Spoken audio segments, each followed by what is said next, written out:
Hello, boys and girls. It is me, Pharaoh. I am on my way chasing those Jews. They've escaped from Egypt, but not for long. We're gonna bring them back.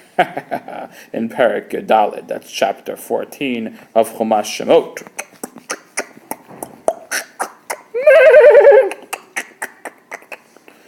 Not so fast, dear Pharaoh, not so fast.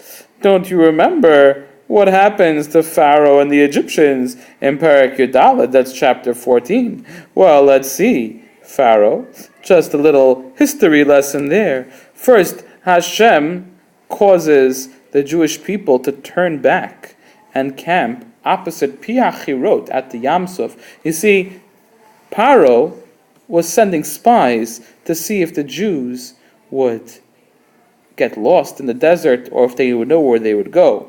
That's right. I was watching their every move to see if those Jews would get lost in the desert. And sure enough, they went and they turned back towards Egypt, and they camped in front of our great idol between Migdal and the Yam Suf and the Sea of Reeds. And I was ready for them. I harnessed my chariot myself because I was so excited to get those Jews back. Pharaoh, you are a really wicked guy. You harnessed your own chariot? Yes, what's the matter with that? Don't you have servants to harness your chariot? Yes, but I was too excited to go get those Jews, so I did it myself. Yeah, I guess I'm a wicked guy. Pharaoh, what happened to you next? Well, I don't want to talk about it. Can't we just stop here in the story when I look good? No, Pharaoh, we got to go all the way to the end when you go woo for a little flip and get what you deserve. Oh no, do we have to do this? Yep. So let's go through the next events that happened. So then, of course, Pharaoh, thinking the Jews are lost, exactly as God planned, he gets 600 choice chariots. That's right, the mightiest chariots in all of Egypt. Pharaoh, didn't do you much good, did it?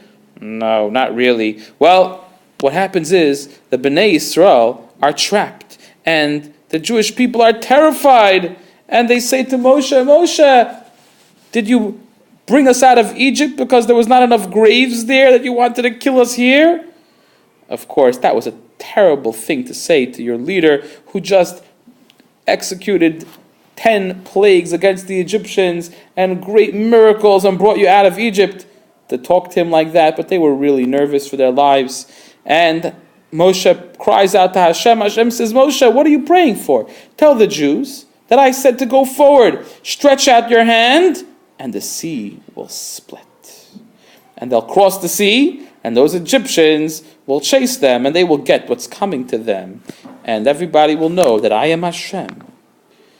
Oh, that was God's plan, huh? Oh, he set this all up. Oh, Pharaoh, what do you think?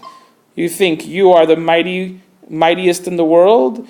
Don't you realize by now that Hashem is in control? I realized. I just didn't want to admit it. My pride was hurting too much. Well, Pharaoh, you went down, splash. And so, in the whole night, Hashem made a miracle. He sent an angel to go in front of the Jewish people's camp. An angel that used to go in front to protect them. The Jewish people saw the Egyptians following behind, and they were terrified, but Hashem caused that angel to go between the Jews and between the Egyptians. So you had the Bnei Yisrael over here, next to the beautiful ocean over here, and then you had Hashem's angel coming to protect the Jewish people. And what Hashem did is Hashem actually made a pillar of a cloud to protect the Jewish people. And he sent his angel as well. And when the Egyptians were shooting their arrows, they were trying to attack the Jews, the angel intercepted all of those arrows and all of their stones that they threw, their catapult stones, and Hashem caused a fire to remain on the Jewish side, or maybe perhaps ahead of them, to cause them to have light. But the Egyptians had all darkness. And that's how it was the entire night, until came the morning time. And the whole night, the sea was being blown by a strong wind.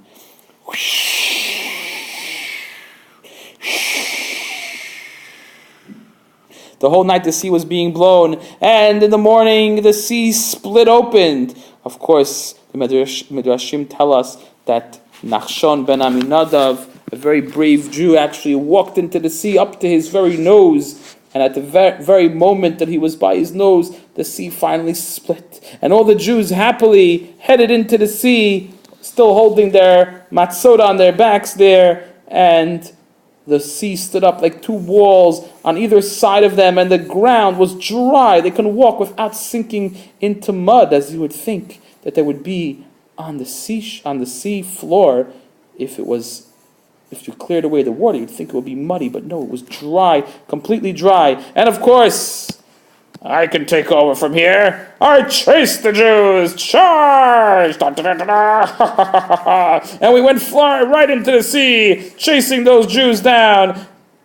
And then all of a sudden, that God, he caused his fire to go into the sea and make the floor very, very muddy for us. And our chariot wheels started to fall off. Oy! I remember it now. Oy! And the horses were pulling the chariots, and there was no wheels, and we were banging, bam, boom, ow! Our bones were breaking, and we were flipping, and the horses kept on running, because their hooves got burnt by the very, very hot mud from the fire. And then, when we were dragging ourselves practically through the mud, all of a sudden, Hashem caused the waters to crash down on us, and he stirred us up.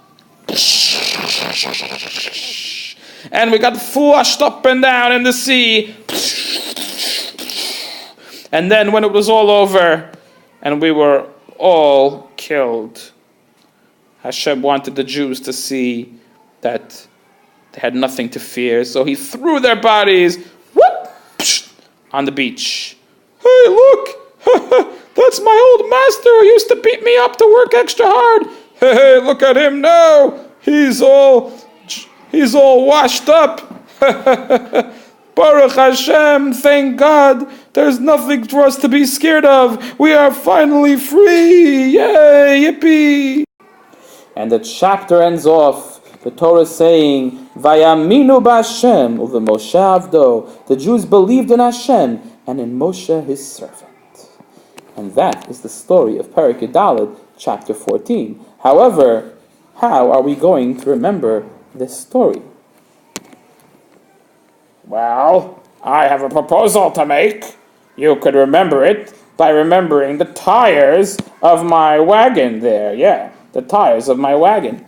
Paro, the tires of your wagon? What does that have to do with anything? Well, in Egyptian hieroglyphics, you see, tire is number 14 for chapter 14. That's your Dalet. How does that work out, Paro? Well, you see, the 1 in the secret code, the T, is really a 1. And the R is the number 4. Pharaoh, I don't follow you. Why is an R number 4? Well, you see, because the 4th letter in the word 4 is R. Also, that there are 4 letters in number 4. Wait a minute, that didn't make sense. But anyway, R is the 4th letter of 4. R for 4. That's why in hieroglyphics, the R is the 4. Oh, Pharaoh, that's very interesting. So what does tires have to do with chapter 14? I'll tell you. You see, first, this is how it worked over here, you see. The Jews were camped at the seashore over there, and they were carrying their matzos, which tasted like rubber tires. Paro, not funny, not funny. And then, as they were camped at the sea, oh no, the Egyptians were coming, running with their tires spinning, with their chariots. Charge! Charging down, the Egyptians were charging at the Jews with their tires spinning. Oh no, here come the Egyptians with their tires spinning. Oh no, what are we gonna do? Quick, Moshe, help! Not to worry, said Hashem. I will save you. All you have to do is keep on going into the sea. I, Hashem, will fight for you. Hashem, what are you going to do? Not to worry, Moshe. Stretch your hand on the sea. What's going to happen? A big wind will come and blow a tire and roll through the sea. Did that really happen? A tire rolling through the sea? No, quiet. It's just a silly story. And the tire rolled through the sea. Roll, and rolled the waves. Were knocked away by the tire, and the tire split the sea in half. And all the Jews put on tires and went swimming in the sea. No, they didn't have to go swimming because the tire had split the sea. And then Pharaoh and the Egyptians came charging through with their tires spinning. But God had a plan. He caused the fire to go burn their tires off. Oh no! The tires are falling off. Oh, the tires. The Egyptians are being dragged. And the tires are getting stuck inside the bottom, getting burnt. Oh, the smell of burning tires. Oh, this is terrible. Oh, no. What's going on? The waters are crashing in. Moshe, please save us, Moshe. Please save us. Sure, Paro. Here, would you like a tire? A nice tire. Here you go. See if that'll help you. We'll give you a nice tire for a floaty. That's right. And all the Egyptians were thrown to the bottom of the sea, and their tires popped up, bouncing on top of the water with their rubber tires. And that is the story of chapter 14, chapter tire. Of course, that's just a silly story. The real story of chapter 14 is that was when God split the Yam Suf, the Sea of Reeds, and the chariots were thrown to the bottom, although they chased the Jewish people, and all the Egyptians drowned as they got their just deserts for all that they did to the Jewish people. Thank you for watching.